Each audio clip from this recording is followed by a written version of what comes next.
ਵਾਹਿਗੁਰੂ ਜੀ ਆਇਆਂ ਨੂੰ ਪੰਜਾਬੀ ਤਬਸਰੇ ਦੇ ਵਿੱਚ ਤੇ ਵੈਲਕਮ ਬੈਕ। ਮਾਦਰ ਚਾਹਨੇ ਰਮਜ਼ਾਨ ਸ਼ਰੀਫ 'ਚ ਨਹੀਂ ਆ ਸਕੇ ਤੇ ਦੁਬਾਰਾ ਕੋਸ਼ਿਸ਼ ਕਰਨੇ ਆ ਆਪਣੇ ਦਿਮਾਗ ਨੂੰ ਸਹੀ ਇਸਤੇਮਾਲ ਕਰਨ ਦੀ, ਤੁਹਾਡੇ ਤੱਕ ਸਹੀ ਗੱਲ ਪੜਾਉਣ ਦੀ। ਸਾਡੀ ਕੋਸ਼ਿਸ਼ ਹੈ ਕਿ ਜਿਹੜੇ ਸਾਡੇ ਆਉਣ ਵਾਲੇ ਬੱਚੇ ਨੇ ਉਹ ਵੇਖਣ ਔਰ ਇਹਦੇ ਤੋਂ ਸਿੱਖਣ। ਸਾਡੇ ਜਿਹੜੇ ਬਜ਼ੁਰਗ ਨੇ, ਭਾਈ ਨੇ, ਭੈਣਾਂ ਨੇ ਸਾਡੀਆਂ ਘਰਾਂ ਦੇ ਵਿੱਚ, ਉਹ ਵੇਖਣ ਔਰ ਆਪਣੇ ਬੱਚਿਆਂ ਨੂੰ ਸਹੀ ਰਾਹ ਦੱਸਣ ਦੀ ਕੋਸ਼ਿਸ਼ ਕਰਨ। ਅਗਰ ਸਾਡੀ ਕੋਈ ਗੱਲ ਮਾੜੀ ਲੱਗੇ ਤੇ ਪਲੀਜ਼ ਤੁਸੀਂ ਕਮੈਂਟਸ 'ਚ ਸਾਨੂੰ ਦੱਸ ਸਕਦੇ ਹੋ ਤੇ ਅਸੀਂ ਉਹਨੂੰ ਸਹੀ ਕਰਨ ਦੀ ਕੋਸ਼ਿਸ਼ ਕਰਾਂਗੇ। ਸਾਡਾ ਮਕਸਦ ਕਿਸੇ ਦੀ ਵੀ ਦਿਲ ਆਜ਼ਾਰੀ ਨਹੀਂ ਕਰਨਾ, ਮਕਸਦ ਸਿਰਫ ਇਤਨਾ ਹੈ ਕਿ ਕੋਈ ਅੱਛਾ ਮੈਸੇਜ ਜਾਏ ਔਰ ਉਹਦੇ ਤੋਂ ਕਿਸੇ ਨੂੰ ਕੋਈ ਸਬਕ ਲੱਭੇ। ਤੇ ਅੱਜ ਸਾਡੇ ਨਾਲ ਮੌਜੂਦ ਨੇ ਨਸੀਮ ਭਾਈ। ਇਹਨਾਂ ਨਾਲ ਅਸੀਂ ਗੱਲਬਾਤ ਕਰਾਂਗੇ ਕਿ ਹਰ ਜਗ੍ਹਾ ਤੇ, ਪੂਰੀ ਦੁਨੀਆ ਦੇ ਜਿੱਥੇ ਵੀ ਕੋਈ ਆਏ, ਕਿਸੇ ਵੀ ਮਜ਼ਹਬ ਨਸਲ ਨਾਲ ਉਹਦਾ ਤਾਲੁਕ ਹੈ, ਉਹਦੇ ਕੋਲ ਟਾਈਮ ਨਹੀਂ ਹੈ, ਚਾਹੇ ਉਹ ਬੱਚਾ ਹੈ ਚਾਹੇ ਉਹ ਵੱਡਾ ਹੈ। ਦੂਸਰੇ ਨੰਬਰ ਤੇ એનર્ਜੀ ਨਹੀਂ ਹੈ। ਅੱਗੇ ਬੱਚੇ ਹੁੰਦੇ ਉਹ ਐਕਟਿਵ ਹੁੰਦੇ, ਖੇਡਦੇ ਕੁੱਦਦੇ। ਅੱਜ ਕੱਲ ਛੋਟੇ ਬੱਚੇ ਤੋਂ ਲੈ ਕੇ ਤੇ ਵੱਡਿਆਂ ਤੱਕ ਕੋਈ ਬੰਦਾ ਵੀ ਐਕਟਿਵ ਨਹੀਂ। ਉਹਦੀ ਵਜ੍ਹਾ ਕੀ ਹੈ ਜੀ? ਨਸੀਮ ਭਾਈ अस्सलाम वालेकुम। वालेकुम अस्सलाम रहमतुल्लाह। ਸਰ ਕੀ ਕੋਈ ਰੋਸ਼ਨੀ ਪਾਓ ਸਾਨੂੰ ਇਹਦੇ ਤੇ। ਜੀ ਸਰ ਜੀ, ਵੇਖੋ ਸਭ ਤੋਂ ਪਹਿਲਾਂ ਤਾਂ ਜਿਹੜਾ ਨਾ ਤੁਹਾਡੀ ਖੁਰਾਕ ਜਿਹੜੀ ਹੈ ਉਹ ਤੁਹਾਨੂੰ ਹਾਈਬ੍ਰਿਡ ਬਣਾਈ ਜਾ ਰਹੀ ਹੈ, ਖਤਮ ਕਰੀ ਜਾ ਰਹੀ ਹੈ। ਮੈਜੋਰਿਟੀ ਜ਼ਿਆਦਾਤਰ ਹਰ ਜਗ੍ਹਾ ਤੇ ਦੁਨੀਆ ਤੇ ਸ਼ੇਵਾ ਚਿਕਨ ਖਾਇਆ ਜਾਂਦਾ ਹੈ, ਜਿਹਨੂੰ ਬ੍ਰੋਇਲਰ ਕਹਿੰਦੇ ਨੇ। ਉਹ ਤੁਸੀਂ ਉਹ ਖੁਦ ਉਹਦੀ ਵੇਖੋ ਕਿ ਉਹ ਕੀ ਚੀਜ਼ ਹੈ, ਉਹ ਕਿਸ ਤਰ੍ਹਾਂ ਉਹਦਾ ਚੂਜ਼ਾ ਬਣਾਇਆ ਗਿਆ, ਜਿਸ ਤੇ ਇੰਜੀਨੀਅਰਿੰਗ ਕੀਤੀ ਗਈ ਹੈ। ਫਿਰ ਉਹ 35 ਤੋਂ 45 ਦਿਨ ਦੀ ਜ਼ਿੰਦਗੀ ਹੁੰਦੀ ਹੈ। ਔਰ ਤੁਸੀਂ ਉਹੀ ਚੀਜ਼ ਖਾਂਦੇ ਹੋ ਔਰ ਉਹ ਸੁੱਤਾ ਹੀ ਰਹਿੰਦਾ, ਬੈਠੇ ਹੀ ਰਹਿੰਦਾ, ਲੇਟਾ ਹੀ ਰਹਿੰਦਾ। ਉਹਦੇ ਉਸ ਛੋਟੇ ਜਿਹੇ ਇੱਕ ਹੁੰਦੇ ਨੇ ਮੂਰੀ ਖਾਣੇ ਦੇ ਵਿੱਚ ਕਿਤਨੇ ਕਈ ਜਗ੍ਹਾ ਤੇ ਹਜ਼ਾਰਾਂ ਦੇ ਲੱਖਾਂ ਦੇ ਹਿਸਾਬ ਨਾਲ, ਜਿਹੜੇ ਡਿਪੈਂਡ ਕਰਦੇ ਕਿੰਨਾ ਸਾਈਜ਼ ਉਹਦਾ, ਉਹਦੇ ਵਿੱਚ ਹੀ ਜਗ੍ਹਾ ਤੇ ਆਪਣੇ ਫੁੱਟ ਦੇ ਅੰਦਰ ਹੀ ਉਹ ਜ਼ਿੰਦਗੀ ਗੁਜ਼ਾਰ ਜਾਂਦਾ ਹੈ। ਠੀਕ ਹੈ। ਫਿਰ ਬਾਕੀ ਵੀ ਜਿੰਨੀ ਤੁਹਾਡੀ ਖੁਰਾਕਾਂ ਨੇ, ਇਹਨਾਂ ਦੇ ਵਿੱਚ ਮਿਲਾਵਟ ਹਰ ਚੀਜ਼ ਦੇ ਵਿੱਚ। ਅਸਲ ਸ਼ਾਇਦ ਉਹਨੂੰ ਖੁਰਾਕ ਲੱਭ ਹੀ ਨਹੀਂ ਰਹੀ। ਔਰ ਸਭ ਤੋਂ ਵੱਡੀ ਜਿਹੜੀ ਪ੍ਰੋਬਲਮ ਬਿਮਾਰੀ ਹੈ ਫੋਨ ਜੇ। ਇਹ ਤੁਹਾਨੂੰ ਤੁਹਾਡੀ ਛੋਟੀ ਉਮਰ ਬੱਚਿਆਂ ਤੋਂ ਲੈ ਕੇ ਵੱਡਿਆਂ ਤੱਕ ਇਹ ਸਾਰੀ ਤੁਹਾਡੀ ਜਿਹੜੀ ਨਾ ਨਸਲਾਂ ਖਰਾਬ ਕਰ ਰਿਹਾ। ਸਪੈਸ਼ਲੀ ਜਿਹੜਾ ਤੁਹਾਡਾ ਬੱਚਾ ਇੱਕ ਪੈਦਾ ਹੋਣ ਤੋਂ ਨਾ 3 ਤੋਂ 5 ਸਾਲ ਤੱਕ ਨਾ, ਉਹਨੂੰ ਤਾਂ ਫੋਨ ਵੇਖਣ ਵੀ ਨਾ ਦੇ, ਉਹਦੇ ਸਾਹਮਣੇ ਖੁਦ ਵੀ ਫੋਨ ਨਾ ਯੂਜ਼ ਕਰੋ। ਕਿਉਂਕਿ ਇਹਦੇ ਵਿੱਚੋਂ ਜਿਹੜੀਆਂ ਰੇਜ਼ ਨਿਕਲਦੀਆਂ ਨੇ ਜਾਂ ਹੋਰ ਜਿਹੜੇ ਸਿਗਨਲ ਨਿਕਲ ਰਹੇ ਨੇ, ਉਹ ਛੋਟਾ ਜਿਹੜਾ ਬੱਚੇ ਦਾ ਦਿਮਾਗ ਡਿਵੈਲਪ ਹੋ ਰਿਹਾ ਨਾ, ਉਹਨੂੰ ਸਮਝੋ ਕਿ ਤੁਸੀਂ ਬੰਮ ਮਾਰ ਰਹੇ ਹੋ ਹਰ ਵਕਤ। ਇਹ ਇਤਨਾ ਖਤਰਨਾਕ ਜੇ। ਸਹੀ ਇਸਤੇਮਾਲ ਹੈ, ਮਜਬੂਰੀ ਹੈ, ਵਕਤ ਐਸਾ ਆ ਗਿਆ ਕਿ ਤੁਹਾਡੇ ਕੋਲ ਹੋਣਾ ਚਾਹੀਦਾ ਹੈ, ਕੋਈ ਸ਼ੱਕ ਨਹੀਂ। ਬਟ ਇਹਦਾ ਤੁਸੀਂ ਗਲਤ ਇਸਤੇਮਾਲ ਨਾ ਕਰੋ। ਤੁਸੀਂ ਪਹਿਲੇ ਦੌਰ 'ਚ ਟੀਵੀ ਦੀ ਕੁਛ ਸ਼ਾਇਦ ਵੇਖਦੇ ਸੋ, ਉਹ ਸਾਨੂੰ ਉਸ ਕਦੀ ਬਚਨ ਦੱਸਿਆ ਜਾਂਦੀ ਕਿ ਤੁਸੀਂ ਦੂਰ ਬੈਠੋ, ਇਹ ਕਰੋ ਉਹ ਕਰੋ। ਹਾਲਾਂਕਿ ਉਹ ਟੀਵੀ ਕਮ ਸੇ ਕਮ ਤੁਹਾਡੇ ਕੋਲ 5, 10, 15 ਫੁੱਟ ਦੂਰ ਹੁੰਦਾ ਸੀ ਜਾਂ ਜ਼ਿਆਦਾ। ਠੀਕ ਹੈ ਨਾ, ਮੈਂ ਮਿਸਾਲ ਦੇ ਰਿਹਾ ਕਿ ਦੂਰ ਹੁੰਦਾ ਸੀ। ਅੱਜ ਕੱਲ੍ਹ ਤੁਹਾਡਾ ਮੈਕਸੀਮਮ ਫੋਨ ਜਿਹੜਾ ਫੁੱਟ ਤੇ ਵੀ ਨਹੀਂ ਹੁੰਦਾ, ਕੋਈ ਇੰਚਾਂ ਤੇ ਪਿਆ ਹੁੰਦਾ ਹੈ। ਜੀ ਹੁਣ ਦੱਸੋ, ਇੱਕ ਟੀਵੀ 10-15 ਫੁੱਟ ਦੂਰ ਹੈ, ਉਹ ਤੁਹਾਨੂੰ ਕਿਤਨਾ ਨੁਕਸਾਨ ਪਹੁੰਚਾ ਦੇਗਾ ਤੁਹਾਡੇ ਜਿਸਮ ਨੂੰ, ਅੱਖਾਂ ਨੂੰ ਜਾਂ ਦਿਮਾਗ ਨੂੰ, ਜਿਹੜਾ ਤੁਹਾਡੇ ਬਿਲਕੁਲ ਹੱਥ ਦੇ ਵਿੱਚ, ਅੱਖਾਂ ਦੇ ਸਾਹਮਣੇ ਹੈ। ਠੀਕ ਹੈ। ਫਿਰ ਜਨਾਬ ਤੁਹਾਡਾ ਜਿਹੜਾ ਖੁਰਾਕਾਂ ਦਾ ਮੈਂ ਤੁਹਾਨੂੰ ਪਹਿਲਾਂ ਦੱਸ ਬੈਠੇ ਹਾਂ। ਫਿਰ ਆਗਾਹੀ ਨਹੀਂ ਹੈ ਲੋਕਾਂ ਨੂੰ। ਅੱਜ ਸਪੈਸ਼ਲੀ ਇਹ ਜਿਹੜਾ ਵਕਤ ਆ ਚੁੱਕਿਆ ਹੈ, ਲੋਕਾਂ 'ਚ ਅਦਮ ਬਰਦਾਸ਼ਤ ਖਤਮ ਹੋ ਚੁੱਕੀ ਹੈ ਬਿਲਕੁਲ। ਔਰ ਇਹ ਜ਼ਿਆਦਾਤਰ ਫੋਨਾਂ ਦੀ ਕੋਈ ਐਸੀ ਚੀਜ਼ਾਂ ਵੇਖਦੇ ਰਹਿੰਦੇ ਨੇ। ਉਹਨਾਂ ਨੂੰ ਕੋਈ ਕੰਮ ਕਹਿ ਦਿਓ, ਉਹ ਟਾਈਮ ਕੋਈ ਨਹੀਂ, ਮਸਰੂਫ ਹਾਂ, ਤੇ ਪੁੱਛੋ ਕੀਤਾ ਕੀ ਹੈ, ਤੇ ਆने ਦਾ ਕੰਮ ਨਹੀਂ ਕੀਤਾ, ਕੁਝ ਵੀ ਨਹੀਂ ਕੀਤਾ। ਸਰ ਉਹਨੇ ਬਹਿ ਕੇ ਤੇ ਤੁਸੀਂ ਯਕੀਨ ਕਰੋ ਬੜਿਆ ਬੰਦਿਆਂ ਦਾ ਫਾਇਦਾ ਕੀਤਾ। ਕਿੰਨੇ? ਉਹ ਜਿਹੜਾ ਬੰਦਾ ਫੋਨ ਲਾ ਕੇ ਬੈਠਿਆ, ਉਹਨੇ ਸਾਨੂੰ ਵਿਊਜ਼ ਦੇਣੇ ਨੇ, ਸਬਸਕ੍ਰਾਈਬ ਕਰੇਗਾ, ਲਾਈਕ ਕਰੇਗਾ। ਤਾਂ ਭਾਈ ਫਿਰ ਦੇਖੋ ਟੀਵੀ ਤੇ ਵੇਖ ਲਓ ਨਾ। ਨਹੀਂ, ਉਹ ਜਿਹੜੀ ਚੀਜ਼ ਹੈ ਨਾ ਜੋ ਮੈਂ ਵੇਖਿਆ, ਜੀ ਤੁਸੀਂ ਪਤਾ ਨਹੀਂ ਇਤਫਾਕ ਕਰੋਗੇ ਕਿ ਨਹੀਂ। ਯਕੀਨ ਕਰੋ, ਨਾ ਕੋਈ ਕੁਰਾਨ ਪਾਕ ਉਹਦਾ ਸੁਣਦਾ, ਨਹੀਂ ਸੁਣਦਾ, ਨਾ ਕੋਈ ਤਿਲਾਵਤ ਵੇਖਦਾ ਜੇ। ਕਈ ਲੋਕਾਂ ਨੂੰ ਸੌੜ ਪੈ ਜਾਂਦਾ, ਤੁਸੀਂ ਲਾ ਕੇ ਬਹਿ ਜਾਓ ਤੇ ਉਹ ਕਹੇਗਾ ਕੀ ਲਾਤਾ, ਚੇਂਜ ਕਰ। ਜੀ ਉਹ ਉਹਦੇ ਤੇ ਕੰਜਰਖਾਨੇ ਹੀ ਵੇਖ ਰਹੇ ਨੇ, ਗਲਤ ਚੀਜ਼ਾਂ, ਮਤਲਬ ਹਰ ਕਿਸਮ ਦਾ ਗਲਤ। ਜਿਤਨੇ ਪਾਕਿਸਤਾਨ ਦੇ ਵਿੱਚ ਕੰਜਰ ਪ੍ਰਮੋਟ ਹੋਏ ਨੇ ਰੀਲਾਂ ਦੇ ਚੱਕਰ 'ਚ, ਜਿੰਨੇ ਨਵੇਂ ਲੋਕ ਆਏ ਨੇ ਸਭ ਰੀਲਾਂ ਦੇ ਥਰੂ ਆ ਰਹੇ ਨੇ। ਅੱਲਾ ਮਾਫ ਕਰੇ। ਉਹਨਾਂ ਨੂੰ ਕੌਣ ਅੱਗੇ ਲਿਆ ਰਿਹਾ? ਸਾਡੇ ਜੇ ਜਾਇਲ ਵੇਖ ਵੇਖ ਕੇ ਉਹਨਾਂ ਨੂੰ ਅੱਗੇ ਲਿਆ ਰਹੇ ਨੇ। ਅੱਲਾ ਮਾਫ ਕਰੇ ਕਈ ਔਰ ਦਫਾ ਸਾਡੇ ਤੇ ਇਹ ਅਸੀਂ ਪਾਕਿਸਤਾਨ ਦਾ ਹਿਸਾਬ ਲਾਈਏ ਨਾ ਐਜ਼ ਅ ਮੁਸਲਮ, ਕਿਉਂਕਿ ਅਸੀਂ ਆਜ਼ਾਦ ਹੋਏ ਆ, ਸਾਡਾ ਮੁਲਕ ਜਿਹੜਾ ਬਣਿਆ ਉਹ ਇਸਲਾਮ ਦੇ ਨਾਂ ਤੇ ਬਣਿਆ। ਸਰ ਤੁਸੀਂ ਆਜ਼ਾਦ ਦੀ ਤਕਸੀਮ ਹੋਏ ਹੋ। ਇੱਕ ਮਿੰਟ, ਉਹ ਡਿਫਰੈਂਟ ਬਹਿਸ ਹੈ, ਲੇਕਿਨ ਜੋ ਆਮ ਆਵਾਮ ਨੂੰ ਪਤਾ ਮੈਂ ਉਹਦੇ ਤੇ ਗੱਲ ਕਰ ਰਿਹਾ। ਸਾਡਾ ਮੁਲਕ ਬਣਿਆ ਇਸਲਾਮ ਦੇ ਨਾਂ ਤੇ, ਐਗਜ਼ੈਕਟਲੀ। ਔਰ ਅਸੀਂ ਸਾਡੇ ਵਿੱਚ ਕਿਤਨਾ ਕੋਈ ਇਸਲਾਮ ਰਹਿ ਗਿਆ ਕਿ ਅਸੀਂ ਸਾਡੀਆਂ ਧੀਆਂ ਔਰ ਭੈਣਾਂ ਨੇ ਜਿਹੜੀਆਂ ਉਹ ਜਿਸਮ ਖਾ ਕੇ ਤੇ ਪੈਸੇ ਕਮਾ ਰਹੀਆਂ ਨੇ। ਅੱਲਾ ਮਾਫ ਕਰੇ। ਬਿਲਕੁਲ। ਨਾ ਉਹਨਾਂ ਦਾ ਮਾਂ ਕਹਿੰਦੀ ਹੈ, ਨਾ ਬਾਪ ਕਹਿੰਦਾ, ਨਾ ਕੋਈ ਭਾਈ ਉਹਨਾਂ ਨੂੰ ਕੋਈ ਕਹਿੰਦਾ, ਨਾ ਗਵਰਨਮੈਂਟ ਦਾ ਕੋਈ ਲਾਏ ਉਹਦੇ ਤੇ। ਇਹ ਮੇਰੀ ਗਵਰਨਮੈਂਟ ਨੂੰ ਵੀ ਰਿਕੁਐਸਟ ਹੈ ਕਿ ਇਹਦੇ ਤੇ ਕੋਈ ਕਾਨੂੰਨ ਲਾਗੂ ਕੀਤਾ ਜਾਏ। ਬਿਲਕੁਲ।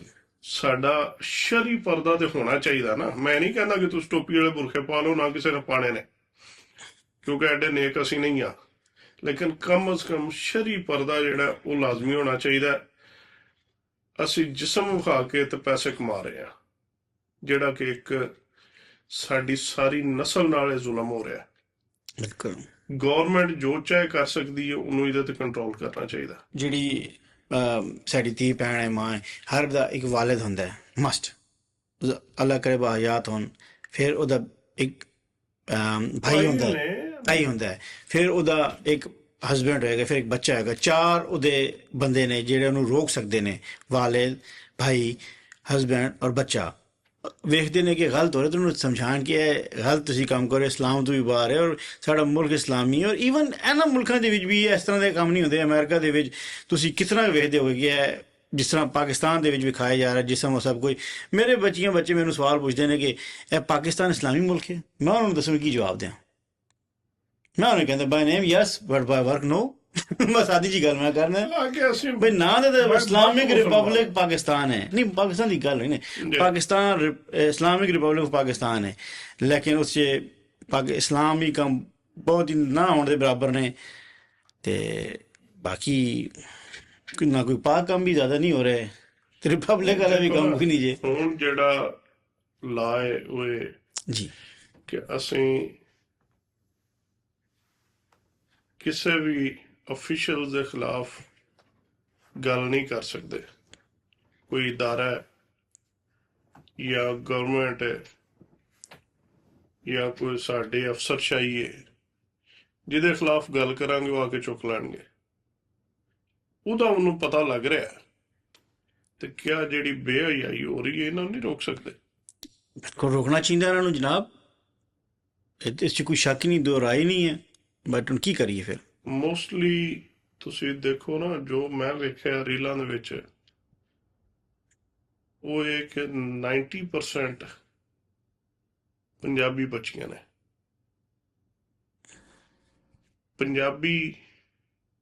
ਪੰਜਾਬ ਦੇ ਰਹਿਣ ਵਾਲੀਆਂ। ਅਗੂ ਇਲਾਕਾ ਕੋਈ ਵੀ ਹੋ ਸਕਦਾ। जी जी बिल्कुल, पंजाब तो फिर सारा पंजाब ही काउंट करो ना, पंजाब का। ਇਲਾਕਾ ਉਹਦੇ ਵਿੱਚ ਕੋਈ ਵੀ ਹੋ ਸਕਦਾ। ਔਰ ਮੇਰੀ ਰਿਕੁਐਸਟ ਹੈ ਸਾਡੇ ਵਜ਼ੀਰ ਆਲਾ ਸਾਹਿਬਾਂ ਨੂੰ, ਉਹਦੇ ਜਿਹੜੇ ਮਸ਼ੀਰ ਨੇ, ਇਨਫੋਰਮੇਸ਼ਨ ਮਿਨਿਸਟਰ ਨੇ ਜਿਹੜੇ, ਕਿਉਂਕਿ ਉਹਨਾਂ ਕੋਲ ਤਾਂ ਇਨਫੋਰਮੇਸ਼ਨ ਹੁੰਦੀ ਹੈ ਸਾਰੀ, ਉਹਨਾਂ ਨੂੰ ਚਾਹੀਦਾ ਕਿ ਇਹਦੇ ਤੇ ਕੰਟਰੋਲ ਕਰਨ। जी बिल्कुल। ਇਹ ਜਦੋਂ ਅਸੀਂ ਇੱਥੇ ਬੈਠੇ ਆ ਨਾ, ਤੇ ਕਿਸੇ ਨੇ ਇਹ ਨਹੀਂ ਪੁੱਛਣਾ ਸਾਡੇ ਕੋਲੋਂ ਕਿ ਤੂੰ ਝੰਗ ਦਾ ਹੈ ਜਾਂ ਫੈਸਲਾਬਾਦ ਦਾ ਹੈ ਜਾਂ ਲਾਹੌਰ ਦਾ ਹੈ, जी ਜਾਂ ਲਾਹੌਰ ਦੀ ਬੱਚੀ। ਉਹਨਾਂ ਕਹਿਣਾ ਪਾਕਿਸਤਾਨੀ ਲੜਕੀ। सही गल है। ਠੀਕ ਹੈ, ਇਹ ਪਾਕਿਸਤਾਨ ਨੂੰ ਬਦਨਾਮ ਕੀਤਾ ਜਾ ਰਿਹਾ, ਪੰਜਾਬ ਨੂੰ ਬਦਨਾਮ ਕੀਤਾ ਜਾ ਰਿਹਾ, बिल्कुल सही गल, ਔਰ ਇਹਦੇ ਤੇ ਕੰਟਰੋਲ ਕਰੋ। इस च कोई शक नहीं। ਰਿਕੁਐਸਟ ਕਰ ਸਕਨੇ। जी ਅੱਗੋਂ ਤੁਹਾਡੀ ਮਰਜ਼ੀ ਹੈ, ਤੁਸੀਂ ਆਪਣਾ ਹਿਸਾਬ ਦੇਣਾ। ਜਿੰਨਾ ਕੁ ਤੁਹਾਡੇ ਕੋਲ ਇਖਤਿਆਰ ਹੈ ਤੁਸੀਂ ਉਹਦਾ ਦੇਣਾ ਹੈ, ਜਿਤਨਾ ਮੇਰੇ ਕੋਲ ਇਖਤਿਆਰ ਹੈ ਮੈਂ ਉਤਨਾ ਦੇਣਾ। ਅਸੀਂ ਤਾਂ ਗੁਜ਼ਾਰਿਸ਼ ਕਰਤੀ ਹੁਣ ਉਹ ਜਾਣਦਾ ਦਾ ਕੰਮ ਜਾਣਾ ਹੈ, ਕਿਉਂਕਿ ਉਹਨਾਂ ਨੇ ਆਵਾਮ ਨੂੰ ਆਗਾਹੀ ਦੇਣੀ ਹੈ ਤਾਲੀਮ ਦੇ ਜ਼ਰੀਏ, ਉਹਨਾਂ ਨੇ ਕਾਨੂੰਨ ਬਣਾਉਣਾ ਹੈ। ਜੀ ਜੀ ਇਖਤਿਆਰ ਨਹੀਂ, ਬਿਲਕੁਲ ਮੈਂ ਹਿਸਾਬ ਵੀ ਤਾਂ ਉਤਨਾ ਹੀ ਦੇਣਾ ਨਾ। ਬਿਲਕੁਲ ਮੈਂ ਤਾਂ ਗੱਲ ਕਰ ਸਕਣਾ ਜੀ। ਅਸੀਂ ਜਿਹੜੀ ਚੀਜ਼ ਵੇਖੀਏ ਗਲਤ ਹੈ, ਅਸੀਂ ਬਾਰੇ ਗੱਲ ਬੰਦੇ ਕਰਤੀ ਕੋਲ ਇਖਤਿਆਰ ਹੈ ਜੀ। ਉਹਦਾ ਹਿਸਾਬ ਜ਼ਿਆਦਾ ਹੋਣਾ। बिल्कुल ऑफ कोर्स इस च कोई शक नहीं है। और वो दिन नजदीक ही आने लगा है, कोई वक्त ज्यादा नहीं रह गया। हिसाब का ਵਕਤ ਅੱਗੇ ਵੀ ਨਜ਼ਦੀਕ ਹੀ ਹੁੰਦਾ ਸੀ। जी ਤੁਹਾਡੀ ਲਾਈਫ ਕਿਤਨੀ ਹੈ, ਜ਼ਿੰਦਗੀ ਕਿਤਨੀ ਹੈ? 50 60 ਸਾਲ 70 ਸਾਲ ਅੱਗੇ 80 90 100 ਤੇ ਟੁਰ ਜਾਂਦੇ। जी 100 ਸਾਲ ਬਾਅਦ ਤੇ ਤੁਸੀਂ ਜਾਣਾ ਹੀ ਜਾਣਾ ਹੈ। बिल्कुल ਤਾਂ ਵਕਤ ਨਜ਼ਦੀਕ ਹੈ ਨਾ। ਜਿਹੜਾ ਬੱਚਾ ਪੈਦਾ ਹੋ ਗਿਆ ਨਾ, ਸਮਝੋ ਉਹਦਾ ਵਕਤ ਖਤਮ ਹੋ ਗਿਆ। ਬਿਲਕੁਲ। ਉਹਦਾ ਕਿਉਂ? ਉਹਦਾ ਡੇਲੀ ਦਾ ਇੱਕ ਦਿਨ ਘਟ ਰਿਹਾ। ਜੀ, ਉਹਦਾ ਕਾਊਂਟਡਾਊਨ ਹੋ ਰਿਹਾ ਜੀ, ਔਰ ਕੰਮ। ਔਰ ਇਹ ਬਹੁਤ ਕਰੀਬ ਹੈ। ਬਿਲਕੁਲ ਇਹਦੇ ਤੋਂ ਡਰੋ। ਸਹੀ ਗੱਲ ਹੈ। ਦੁਨੀਆ ਇੰਡੀਆ ਨਹੀਂ ਬੋਲਦੀ। ਜਿਹੜਾ ਬੰਦਾ ਸਹੀ ਹੈ ਉਹਨੂੰ ਕੋਈ ਬੰਦਾ ਉਹਦੇ ਵੱਲ ਉਂਗਲੀ ਨਹੀਂ ਕਰਦਾ। ਜੀ ਤੁਹਾਡੀ ਹਕੂਮਤ ਹੈ, ਜਿਸ ਤਰ੍ਹਾਂ ਵੀ ਹੈ, ਜੋ ਵੀ ਹੈ, ਇਖਤਿਆਰ ਤੁਹਾਡੇ ਕੋਲ ਹੈ। ਬਿਲਕੁਲ ਤੇ ਇਹਦੇ ਤੇ ਥੋੜਾ ਮਿਹਰਬਾਨੀ ਕਰੋ, ਰਿਕੁਐਸਟ ਹੈ ਸਾਡੀ ਜੀ। ਜੀ। ਤੇ ਦੂਸਰਾ ਜਿਹੜਾ ਅਦਮ ਬਰਦਾਸ਼ਤ ਹੈ, ਤੁਸੀਂ ਵੇਖ ਰਹੇ ਹੋਗੇ ਕਿ ਹੁਣ ਤਾਂ ਉੱਥੇ ਲੋਕਾਂ ਦੇ ਵਿੱਚ ਲੜਾਈ ਝਗੜਾ, ਸੜਕ ਤੇ ਹਾਰਨ ਕਿਸੇ ਨੇ ਮਾਰਤਾ ਉਹਦੇ ਲੜਾਈ ਹੋ ਰਹੀ ਹੈ ਆਮ ਸਰ ਉਹ ਬਾਜ਼ਾਰਾਂ ਕਾਨੂੰਨ ਕੋਈ ਨਹੀਂ ਨਾ। ਨਹੀਂ। ਜਦੋਂ ਲੈਟ ਮੀ ਨਹੀਂ ਤੁਸੀਂ ਕਰ ਅੱਛਾ ਲਿਓ, ਠੀਕ ਕਰ। ਦੋ ਬੰਦੇ ਲੜ ਪੈਣ ਨਾ, ਜੀ ਜ਼ਾਹਿਰ ਇੱਕ ਤਗੜਾ ਇੱਕ ਮਾੜਾ ਹੈ। ਸਹੀ ਗੱਲ ਹੈ। ਹੁਣ ਜਦੋਂ ਮਾੜੇ ਨੂੰ ਪਤਾ ਕਿ ਮੇਰੀ ਸੁਣਵਾਤ ਹੀ ਕੋਈ ਨਹੀਂ, ਮੈਨੂੰ ਇਹਦਾ ਇਨਸਾਫ ਲੱਭਣਾ ਹੀ ਨਹੀਂ, ਮੈਂ ਉੱਥੋਂ ਤੱਕ ਜਾਣਾ ਹੀ ਨਹੀਂ, ਮੇਰੀ ਪਹੁੰਚ ਹੀ ਨਹੀਂ, ਤੇ ਉਹ ਕੋਸ਼ਿਸ਼ ਕਰੇਗਾ ਕਿ ਤੁਹਾਡਾ ਜਿਸ ਕਿਸਮ ਦਾ ਜਿਤਨੀ ਉਹਦੀ ਪਹੁੰਚ ਹੋਈ ਉਹ ਨੁਕਸਾਨ ਕਰੇਗਾ ਜਾਂ ਉਹਦਾ ਕੋ ਸੱਦੇਬਾਬ ਕਰੇਗਾ। ਜੇ ਬਾਲਾ ਹੀ ਗਰੀਬ ਹੋਇਆ ਤਾਂ ਫਿਰ ਅੱਲਾ ਕੇ ਫਰਿਆਦ ਤਾਂ ਕਰੇਗਾ ਨਾ। ਹਾਈ ਕਮਾਂਡ ਦੇ ਭੇਜ ਦੇਗਾ ਸਾਡੇ ਐਪਲੀਕੇਸ਼ਨ। ਇਨਸਾਫ ਨਹੀਂ। ਜਿਤਨੀਆਂ ਰੀਲਾਂ ਜਾਂ ਜਿਤਨੀਆਂ ਵੀਡੀਓਜ਼ ਵੇਖਣਾ ਮੈਂ, ਅਗਰ ਤੁਸੀਂ ਗਵਰਨਮੈਂਟ ਦੀ ਕਾਰਕਰਦਗੀ ਵੇਖਣੀ ਹੈ ਨਾ, ਜੀ ਤੇ ਮੀਆਂ ਇਮਰਾਨ ਅਰਸ਼ਦ ਸਾਹਿਬ ਨੇ, ਲਾਹੌਰ ਜੀ ਬਿਲकुल। ਉਹਨਾਂ ਦਾ ਪ੍ਰੋਗਰਾਮ ਬਹੁਤ ਅੱਛਾ ਹੁੰਦਾ ਹੈ। खालबन लाहौर पहुंचता है या इस तरह की ना है? ਪਾਕਿਸਤਾਨ ਪੁੱਛਦਾ ਹੈ। अच्छा पाकिस्तान पूछता है। अच्छा ਪਹਿਲੇ ਲਾਹੌਰ ਪੁੱਛਦਾ ਸੀ, जी समथिंग लाइक दैट। ਹੁਣ ਪਾਕਿਸਤਾਨ ਪੁੱਛਦੇ ਨੇ। ਦੋ ਪ੍ਰੋਗਰਾਮ ਨੇ, ਦੋਵੇਂ ਠੀਕ ਨੇ, ਦੋਵੇਂ ਚੱਲ ਰਹੇ ਨੇ। बिल्कुल नहीं, बहादुर लड़का है जी, जाके ਉਹ गल करता है, ਜਿਹੜਾ ਪ੍ਰੋਗਰਾਮ ਕਰ ਰਹੇ ਨੇ ਉਹ ਆਪਣੀ ਜਾਨ ਤੇ ਖੇਡ ਕੇ ਕਰ ਰਹੇ ਨੇ। कोई शक नहीं इस दौर दे विच। ਅੱਲਾਹ ਪਾਕ ਉਹਨਾਂ ਨੂੰ ਸਿਹਤ ਤੰਦਰੁਸਤੀ عطا ਫਰਮਾਏ ਔਰ ਹਿੰਮਤ ਦੇ। जी ਦੂਸਰਾ ਲੜਕਾ ਉਹਨਾਂ ਦੇ ਨਾਲ ਲਾਹੌਰ ਪੁੱਛਦੇ ਵਾਲਾ, ਉਹ ਵੀ ਬਹੁਤ ਅੱਛਾ ਕੰਮ ਕਰ ਰਿਹਾ, ਮਨ ਨਾਂ ਨਹੀਂ ਉਹਦਾ ਯਾਦ। ਇਹ ਜਿਹੜੇ ਪ੍ਰੋਗਰਾਮ ਕਰ ਰਹੇ ਨੇ, ਇਹ ਤੁਸੀਂ ਵੇਖੋ ਤੇ ਤੁਹਾਨੂੰ ਪਤਾ ਲੱਗਦਾ ਕਿ ਯਾਰ ਵਾਕਈ ਆਨੈਸਟਲੀ ਕਰ ਰਹੇ ਨੇ। बिल्कुल ਅਜੇ ਤੱਕ ਇਹਨਾਂ ਡਾਊਟ ਨਹੀਂ ਨਜ਼ਰ ਆਇਆ। नहीं नहीं नजर तो क्लियर यार है, वेखो ठीक है। बाकी अल्लाह जो बेहतर जानता है। ਜੋ ਸਾਹਮਣੇ ਦਿਸ ਰਿਹਾ ਉਹਦੇ ਤੋਂ ਅਸੀਂ ਅੰਦਾਜ਼ਾ ਲਾ ਸਕਨੇ ਆ ਕਿ ਇਹ ਬੰਦਾ ਸਹੀ ਕਰ ਰਿਹਾ, ਗਲਤ ਕਰ ਰਿਹਾ ਜਾਂ ਕੀ ਕਰ ਰਿਹਾ। जी ਔਰ ਮੇਰਾ ਅੰਦਾਜ਼ਾ ਹੈ ਕਿ ਉਹ ਕੰਮ ਠੀਕ ਕਰ ਰਹੇ ਨੇ। जी ਉਹਨਾਂ ਦੇ ਪ੍ਰੋਗਰਾਮ ਤੁਸੀਂ ਵੇਖੋ ਤੇ ਗਵਰਨਮੈਂਟ ਦੀਆਂ ਬਹੁਤ ਸਾਰੀਆਂ ਕੁਤਾਹੀਆਂ ਨੇ। बिल्कुल ਹੁਣ ਇੱਕ ਬੰਦਾ ਮਾਰਕੀਟ 'ਚ ਜਾ ਰਿਹਾ ਹੈ, ਸਬਜ਼ੀ ਦਾ ਰੇਟ ਚੈੱਕ ਕਰਨ। बिल्कुल ਅੱਛਾ, ਉਹ ਕਿਹਦੇ ਵਾਸਤੇ ਜਾ ਰਿਹਾ? ਗਰੀਬ ਵਾਸਤੇ। ਕਿਉਂ ਜਾ ਰਿਹਾ? ਕਿ ਜਿਹੜਾ 10 ਰੁਪਏ ਦਾ ਜਾਂ 15 ਰੁਪਏ ਦਾ ਫਰਕ ਹੈ ਉਹਨੂੰ ਕੰਟਰੋਲ ਕਰਨਾ। ਔਰ ਉਹ ਜਾ ਕਿਹੜੀ ਚੀਜ਼ ਤੇ ਰਿਹਾ? ਲੈਂਡ ਕਰੂਜ਼ਰ ਤੇ, ਨਾਲ ਉਹਦੇ ਇੱਕ ਡਾਲਾ ਹੈ। ਠੀਕ ਹੈ। ਹੁਣ 13 ਕਰੋੜ ਦੀ ਗੱਡੀ ਤੇ ਉਹ ਜਾ ਰਿਹਾ, ਨਾਲ ਉਹਦੇ 45-50 ਲੱਖ ਦਾ ਡਾਲਾ ਹੈ, 4 ਬੰਦੇ ਨੇ। ਉਹ ਬਰਡਨ ਕਿਹਦੇ ਤੇ ਪੈ ਰਿਹਾ? ਬੋਝ ਕਿਹਦੇ ਤੇ ਪੈ ਰਿਹਾ? ਉਸ ਗਰੀਬ ਆਵਾਮ ਤੇ ਜਿਹੜਾ 10 ਰੁਪਏ ਦੀ ਬਚਤ ਵਾਸਤੇ ਜਿਹਨੂੰ ਇਹ ਕੰਟਰੋਲ ਕਰਨ ਜਾ ਰਹੇ ਨੇ।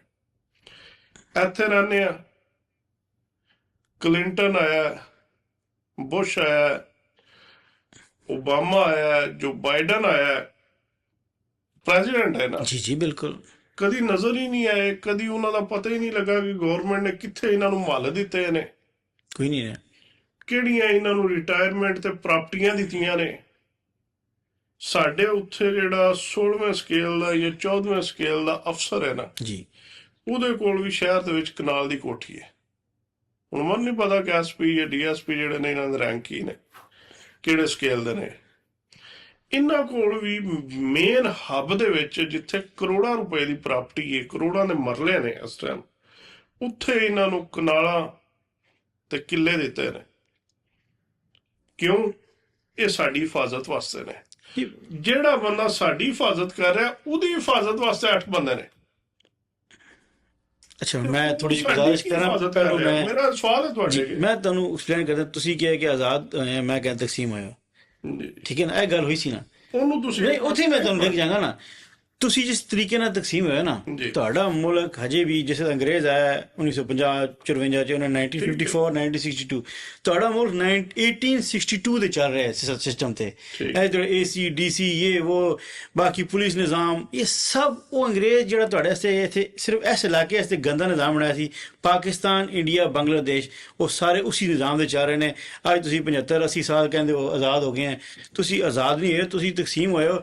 ਔਰ ਅੱਗੋਂ ਜਿਤਨੇ ਵੀ ਬੰਦੇ ਨੇ ਜਿਹੜਾ ਕੋਈ ਜ਼ਰਾ ਕੋਈ ਪੈਸਾ ਕੋਈ ਪਾਕਿਸਤਾਨ 'ਚ ਲਿਜਾ ਸਕਦਾ ਹੈ ਕਿਸੇ ਤਰ੍ਹਾਂ ਵੀ, ਆਬਵੀਅਸਲੀ ਕਰਪਸ਼ਨ ਹੀ ਹੈ, ਕਿਉਂਕਿ ਤਨਖਾਹਦਾਰ ਬੰਦੇ ਨੂੰ ਤਾਂ ਬਚਦਾ ਕੋਈ ਖਾਸ ਨਹੀਂ ਜੇ। ਜਿਨ੍ਹਾਂ ਨੇ ਦੁਬਈਆਂ 'ਚ ਕੀਤਾ ਸੀ ਉਹਨਾਂ ਵਾਸਤੇ ਤਾਂ ਬਹੁਤ ਹੀ ਬੈਡ ਨਿਊਜ਼ ਹੈ ਕਿ ਤੁਹਾਡਾ ਬੜਾ ਨੁਕਸਾਨ ਹੋ ਚੁੱਕਿਆ, ਅੱਲਾ ਕਰੇ ਨਾ ਨੁਕਸਾਨ ਜ਼ਿਆਦਾ ਹੋਵੇ, ਲੇਕਿਨ ਸਮਝੋ ਉਹਦੇ ਡੁੱਬ ਹੀ ਗਏ। ਅਤੇ ਬਾਕੀ ਜਿਹੜਾ ਯੂਰਪ 'ਚ, ਇੰਗਲੈਂਡ 'ਚ, ਕਿਸੇ ਹੋਰ ਮੁਲਕਾਂ 'ਚ ਰੱਖਿਆ ਜੇ ਜਾਂ ਈਵਨ ਅਮਰੀਕਾ 'ਚ ਰੱਖਿਆ ਜੇ, ਇਹਨਾਂ ਦੇ ਪਤਾ ਨਹੀਂ ਕੀ ਹਾਲਾਤ ਹੋਣੇ, ਤੁਹਾਡਾ ਉਹ ਵੀ ਡੁੱਬ ਜਾਣਾ ਹੈ ਅਤੇ ਤੁਸੀਂ 0/0 ਹੀ ਰਹਿ ਜਾਣਾ ਹੈ। ਇਸ ਤੋਂ ਇਮਾਨਦਾਰੀ ਨਾਲ ਕੰਮ ਕਰੋ। ਔਰ ਇੱਕ ਪਾਕਿਸਤਾਨ ਵਾਸਤੇ ਇੱਕ ਨਵਾਂ ਨਿਜ਼ਾਮ ਬਣਨਾ ਚਾਹੀਦਾ ਹੈ, ਠੀਕ ਹੈ ਨਾ। ਜਿਸ ਤਰ੍ਹਾਂ ਵੀ ਬਣਾਓ, ਉਹ ਬੇਸ਼ੱਕ 47 ਤੋਂ ਬਾਅਦ ਦਾ ਕਹਿ ਲਓ ਜਾਂ 26 ਦਾ ਕਹਿ ਲਓ, ਤੁਸੀਂ ਆਪਣੇ ਫਾਇਦੇ ਵਾਸਤੇ ਤਾਂ ਕਾਨੂੰਨ ਬਦਲੀ ਕਰ ਲੈਂਦੇ ਹੋ ਕਿ ਇਹ ਤਰਮੀਮ ਆ ਗਈ, ਉਹ ਆ ਗਈ। ਅਤੇ ਤੁਸੀਂ ਦੱਸੋ ਕਿ ਤੁਸੀਂ ਨਿਜ਼ਾਮ ਕਿਸ ਮੁਲਕ ਜੀਅਰ ਦੇ ਨਾਲ ਚਲਾ ਰਹੇ ਹੋ। 1862 ਦੇ ਨਾਲ ਤੁਹਾਡਾ ਨਿਜ਼ਾਮ ਚੱਲ ਰਿਹਾ ਸਾਰਾ, ਸਰ ਨਹੀਂ, ਜਾਂ 18ਵੀਂ ਸਦੀ ਚੱਲ ਰਿਹਾ, 19ਵੀਂ ਸਦੀ ਦਾ ਚੱਲ ਰਿਹਾ। ਹੁਣ ਤਾਂ ਕਿਹਦੇ ਵਾਸਤੇ ਚੱਲ ਰਿਹਾ? ਪੂਰੇ ਪਾਕਿਸਤਾਨ ਦਾ ਚੱਲ ਰਿਹਾ। ਜੇ ਤੁਸੀਂ AC DC ਇਹ ਉਹ ਕਹਿ ਰਹੇ ਹੋ, ਉਹ ਬਜਾਏ ਕਿ ਤੁਸੀਂ ਸਰ ਨਹੀਂ ਜੀ, ਉਹ ਜਿਹੜਾ ਨਾ, ਉਹ ਸਿਰਫ ਨਿਜ਼ਾਮ ਜਿਹੜਾ, ਉਹਨੂੰ ਤੁਸੀਂ ਹੁਣ ਮੈਂ ਕੀ ਲਫ਼ਜ਼ ਦਿਆਂ ਪੰਜਾਬੀ ਦੇ ਵਿੱਚ, ਇੰਗਲਿਸ਼, ਪੰਜਾਬੀ, ਉਰਦੂ, ਪਸ਼ਤੋ ਜਿਹੜੇ ਜੀ ਦੇ ਦਿਓ, ਅੱਗੋਂ ਫਿਰ ਟ੍ਰਾਂਸਲੇਸ਼ਨ ਆਪੇ ਕਰ ਦੇਵਾਂਗੇ। ਜਿਹੜੀ ਅਫਸਰਸ਼ਾਹੀ ਹੈ ਨਾ, ਤੇ ਇੱਕ ਮਿੰਟ, ਜੀ ਜੀ ਉਹਦੇ ਵਾਸਤੇ ਉਹ ਕਾਨੂੰਨ ਹੈ ਜਿਹੜਾ ਗੋਰਾ ਬਣਾ ਕੇ ਦੇ ਗਿਆ। ਓਕੇ, ਪਰ ਮੈਂ ਦੱਸਾਂ, ਅੱਛਾ, ਉਹਦੇ ਵਾਸਤੇ ਗੋਰਾ ਜਿਹੜਾ ਕਾਨੂੰਨ ਦੇ ਗਿਆ ਕਿ ਇਹਨਾਂ ਨੂੰ ਕੋਠੀਆਂ ਦਿਓ, ਇਹਨਾਂ ਨੂੰ ਗੱਡੀਆਂ ਦਿਓ, ਉਹਦੇ ਵਿੱਚ ਅਮੈਂਡਮੈਂਟਸ ਹੋਈਆਂ ਨੇ, ਠੀਕ ਹੈ, ਲੇਕਿਨ ਉਹਨੂੰ ਹੀ ਰੱਖ ਕੇ ਅਮੈਂਡ ਕੀਤਾ ਨਾ, ਚੇਂਜ ਨਹੀਂ ਕੀਤਾ ਨਾ। ਉਹਨੂੰ ਹੀ ਅਮੈਂਡ ਕੀਤਾ ਗਿਆ ਔਰ ਉਹਦੇ ਵਿੱਚ ਚੀਜ਼ਾਂ ਵਧਾਈਆਂ ਗਈਆਂ ਨੇ, ਠੀਕ ਹੈ। ਗਰੀਬ ਵਾਸਤੇ ਤੇ ਕੋਈ ਕਾਨੂੰਨ ਨਹੀਂ, ਨਾ ਉਹ ਕਾਨੂੰਨ ਹੈ ਤੇ ਨਾ ਅੱਜ ਦਾ ਕਾਨੂੰਨ ਹੈ। ਤੇ ਮੈਂ ਕੀ ਕਹਿੰਦਾ ਸਰ, ਸਾਡੇ ਨਹਿਰੀ ਨਿਜ਼ਾਮ ਸੀ, ਗੋਰਾ ਦੇ ਕੇ ਗਿਆ, ਟ੍ਰੇਨ ਸਿਸਟਮ ਤੁਹਾਡਾ ਦੇ ਕੇ, ਜੇ ਟਰੈਕ ਉਹ ਵਿਚਾਰ ਕੇ ਇੱਦਾਂ ਕੁਛ ਚੱਲਦਾ ਪਿਆ। ਛੱਡ ਦਿਓ, ਉਹਨੂੰ ਛੱਡ ਦਿਓ। ਮੈਂ ਨਹਿਰੀ ਨਿਜ਼ਾਮ ਦੀ ਗੱਲ ਕਰਾਂਗਾ। ਮੈਂ ਪਿੰਡੋਂ ਬੰਦਾ ਤੇ ਜਟਕੀਆਂ ਦੀਆਂ ਗੱਲਾਂ ਦਾ ਮੈਨੂੰ ਪਤਾ। ਠੀਕ ਹੈ, ਸਾਇੰਸ ਜਿਹੜੀ ਹੈ ਉਹ ਜਾਂ ਤੁਸੀਂ ਸਮਝਾਣੀ ਹੈ ਤੇ ਜਾਂ ਕੋਈ ਗਵਰਨਮੈਂਟ ਦਾ ਬੰਦਾ ਗੱਲ ਕਰੇ ਤਾਂ ਮੈਨੂੰ ਸਮਝ ਆਏਗੀ। ਗਵਰਨਮੈਂਟ ਆਪਣਾ ਹੀ ਤਾਰੀਫਾਂ ਤੇ ਉਹਨਾਂ ਨੂੰ ਡਿਫੈਂਡ ਕਰਨ ਲੱਗੀ, ਆਪਣਾ ਕੰਮ ਦੇ ਬਜਾਏ। ਨਹਿਰੀ ਨਿਜ਼ਾਮ ਸੀ, ਬਿਲਕੁਲ, ਉਹ ਅੰਗਰੇਜ਼ ਦੇ ਗਿਆ। ਅਸੀਂ ਆਬਾਦਕਾਰ ਆ। ਠੀਕ ਹੈ, ਸਾਨੂੰ ਜਿਹੜੇ ਲੋਕਲ ਲੋਕ ਸੀ ਨਾ, ਉਹ ਜਦੋਂ ਸਾਡੇ ਬਜ਼ੁਰਗ ਗਏ, ਮੇਰੇ ਦਾਦਾ ਜੀ ਪੜਦਾਦਾ ਜੀ ਮਾਈਗ੍ਰੇਟ ਕਰਕੇ ਗੁਜਰਾਤ ਤੋਂ ਚੰਗ ਗਏ, ਉਹ ਨਹਿਰਾਂ ਉੱਥੇ ਆਬਾਦ ਹੋਈਆਂ। ਉਦੋਂ ਨਹਿਰੀ ਨਿਜ਼ਾਮ ਆਇਆ, ਗੈਰ ਆਬਾਦ ਜ਼ਮੀਨ ਸੀ। ਮੈਂ ਆਪੋ ਅੱਖਾਂ ਨਾਲ ਵੇਖਿਆ, ਰੇਤ ਦੇ ਟੀਲੇ, ਟਿੱਬੇ। ਅੱਛਾ, ਉਹ ਜਾ ਕੇ ਅਸੀਂ ਆਬਾਦ ਕੀਤੇ ਨੇ ਨਹਿਰੀ ਨਿਜ਼ਾਮ ਦੇ। ਠੀਕ ਹੈ, ਸਾਡੇ ਕੋਲ ਨਹਿਰ ਹੈ, ਮੇਰੀ ਜ਼ਮੀਨ ਦੇ ਵਿੱਚੋਂ ਲੰਘਦੀ ਹੈ, ਵੀ ਮੇਰੀ ਜ਼ਮੀਨ ਉਹਦੇ ਵਿੱਚ ਆਈ ਹੈ। ਅੱਛਾ, ਉਹ ਨਹਿਰ ਮੇਰੇ ਵਾਲਦ ਸਾਹਿਬ ਦੱਸਦੇ ਨੇ ਕਿ ਜਦੋਂ ਅਸੀਂ ਛੋਟੇ ਸੀ ਨਾ ਜੀ, ਉਦੋਂ ਕੋਈ ਗਰਦਨ ਤੱਕ ਪਾਣੀ ਆਉਂਦਾ ਸੀ। ਆਫਟਰ 30 ਈਅਰ ਜਦੋਂ ਮੈਂ ਨਹਿਰ ਵੇਖੀ ਹੈ ਤੇ ਗੋਡੇ ਗੋਡੇ ਪਾਣੀ ਸੀ। ਓਕੇ, ਨਹਿਰੀ ਨਿਜ਼ਾਮ ਜਿਹੜਾ ਉਹ ਤਬਾਹ ਕਰ ਦਿੱਤਾ। ਗੋਰੇ ਨੇ ਨਹਿਰਾਂ ਬਣਾਈਆਂ ਨੇ। ਮੈਂ ਕੈਲੀਫੋਰਨੀਆ ਤੱਕ ਗਿਆ, ਕੈਲੀਫੋਰਨੀਆ ਨਹਿਰਾਂ ਵੇਖ ਕੇ ਦਿਲ ਖੁਸ਼ ਹੋ ਜਾਂਦਾ। ਬਿਲਕੁਲ, ਇਹਨਾਂ ਨੇ ਜਦੋਂ ਇਹ ਵਾਪਸ ਗਏ ਨੇ, ਸੋ-ਕਾਲ ਜਲਾਵਤ ਨਹੀਂ ਕੱਟ ਕੇ, VVIP ਜਲਾਵਤ ਨਹੀਂ, ਅੱਲਾ ਸਾਰਿਆਂ ਨੂੰ ਆਇੰਦੀ ਦੇ, ਉਹ ਕੱਟ ਕੇ ਵਾਪਸ ਗਏ ਨੇ। ਤੇ ਛੋਟੇ ਮੀਆਂ ਸਾਹਿਬ ਜਿਹੜੇ ਅੱਜ ਕੱਲ੍ਹ ਸਾਡੇ ਪ੍ਰਾਈਮ ਮਿਨਿਸਟਰ ਸਾਹਿਬ ਨੇ, ਉਹਨਾਂ ਨੇ ਬੰਗਲੇ ਹੁੰਦੇ ਸੀ ਹਰ 10 ਮੀਲ ਤੋਂ ਬਾਅਦ, 12-15 ਮੀਲ ਤੋਂ ਬਾਅਦ ਰਿਕੁਆਇਰਮੈਂਟ ਦੇ ਹਿਸਾਬ ਤੇ ਬੰਗਲੇ ਹੁੰਦੇ ਸੀ। ਉਹਦੀ ਤਕਰੀਬਨ ਕਿਰੇ ਮੁਰੱਬਾ ਜਗ੍ਹਾ, ਕਿਰੇ ਅੱਧਾ ਮੁਰੱਬਾ ਜਗ੍ਹਾ, ਉਹ ਇਹਨਾਂ ਨੇ ਨਿਲਾਮੀ ਕਰਕੇ ਵੇਚ ਦਿੱਤਾ।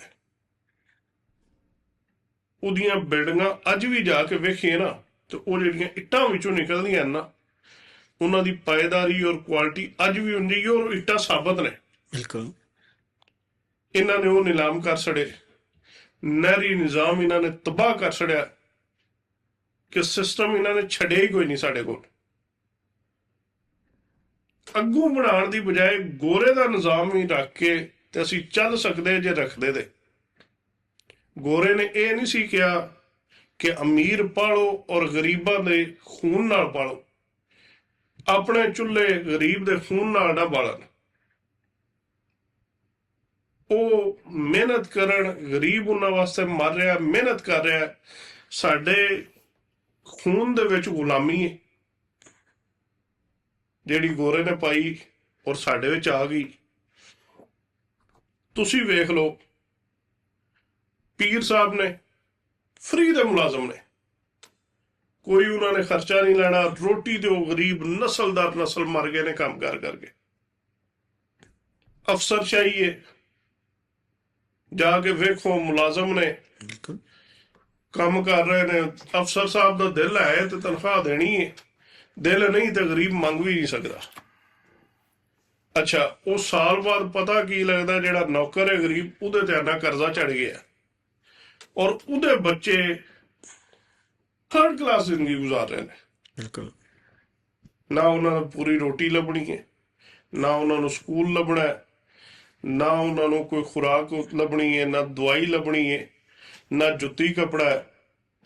ਉਹ ਮਰ ਰਹੇ ਨੇ। ਹੋਰ ਤੋਂ ਸਾਫ਼ ਪਾਣੀ ਪੀਣੇ ਦਾ ਕਿਵੇਂ ਨਹੀਂ ਮਿਲਦਾ? ਸਰ ਉਹ ਤੇ ਤਬਾਹੀ ਲੈ ਗਈ। ਸਾਫ਼ ਪਾਣੀ ਪੀਣੇ ਦਾ ਵੀ ਨਹੀਂ ਮਿਲਦਾ ਯਾਰ, ਜਿਹੜੀ ਇੱਕ ਬੁਨਿਆਦੀ ਜ਼ਰੂਰਤ ਹੈ ਜ਼ਿੰਦਗੀ ਵਾਸਤੇ, ਪਾਣੀ।